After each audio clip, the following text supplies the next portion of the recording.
অন্যদিকে আরো একটি নির্দেশিকা, রাজ্য পুলিশের এডিজি আইন শৃঙ্খলার নির্দেশিকা, ফোন নিয়ে পুলিশের বৈঠকে নয়, পুলিশ কর্তারা ফোন নিয়ে বৈঠকে ঢুকতে পারবেন না।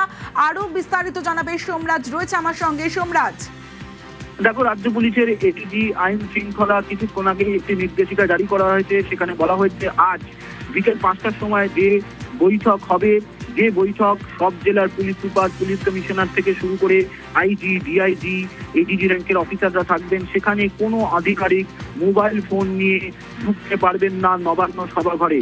বিকেল 5টার যে বৈঠক করা হবে, সেই বিকেল 5টার বৈঠকে কেউ মোবাইল নিয়ে ঢুকতে পারবেন না। এই নির্দেশিকা রাজ্য পুলিশের এডিজি আইন শৃঙ্খলা কিছুক্ষণ আগেই জারি করেছে। মুখ্যমন্ত্রী শুভেন্দু অধিকারীর এই বৈঠক করার কথা রয়েছে। যে বৈঠক সব থেকে গুরুত্বপূর্ণ হতে চলেছে, মূলত পুলিশ নিয়ে এই বৈঠক হবে। রাজ্যের আইন শৃঙ্খলা ইস্যু নিয়ে আলোচনা করা হবে। সব পুলিশ জেলার এসপি, সিপি থেকে শুরু করে ডিআইজি, আইজি, এডিজি র্যাঙ্কের অফিসারদের সশরীরে উপস্থিত থাকার নির্দেশ দেওয়া হয়েছে। বিকেল 5টা থেকে নবান্ন সভাঘরে এই বৈঠক হবে। সেই বৈঠকে স্পষ্টভাবে নির্দেশ দিয়ে দেওয়া হয়েছে যে কোনো পুলিশ আধিকারিক মোবাইল ফোন নিয়ে ঢুকতে পারবেন না নবান্ন সভাঘরের ভেতরে। সোমরাজ, এই জায়গা থেকে জানতে চাইবো, এই যে নির্দেশিকা, কেন এই নির্দেশিকা, কি মনে করা হচ্ছে?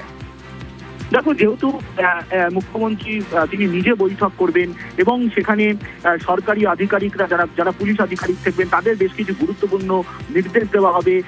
নয়া সরকারের আইন শৃঙ্খলা নিয়ে কি পরিকল্পনা রয়েছে, বিভিন্ন জেলা থেকে কি ইনপুট আসছে, তার ভিত্তিতে কি করণীয় হবে।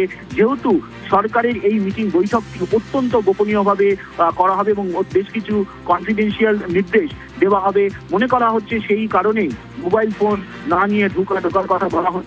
রাজ্য পুলিশের এডিজি আইন শৃঙ্খলার তরফে এই নির্দেশিকা কিছুক্ষণ আগেই জারি করা হয়েছে। বেশ, পুলিশের বৈঠকে নয়, পুলিশ কর্তারা ফোন নিয়ে বৈঠকে ঢুকতে পারবেন না। রাজ্য পুলিশের এডিজি আইন শৃঙ্খলার নির্দেশিকা, নবান্ন সভাঘরে পুলিশের সঙ্গে বৈঠক মুখ্যমন্ত্রী শুভেন্দু অধিকারী, সিপিএসপিদের সঙ্গে বৈঠক শুভেন্দু অধিকারীর। বৈঠকে ডিআইজি, আইজি পদমর্যাদার আধিকারিকরা বৈঠকে থাকবেন, এসটিএফ, সিআইডির আধিকারিকরা। সেই বৈঠকে ফোন নিয়ে ঢুকতে পারবেন না পুলিশ কর্তারা।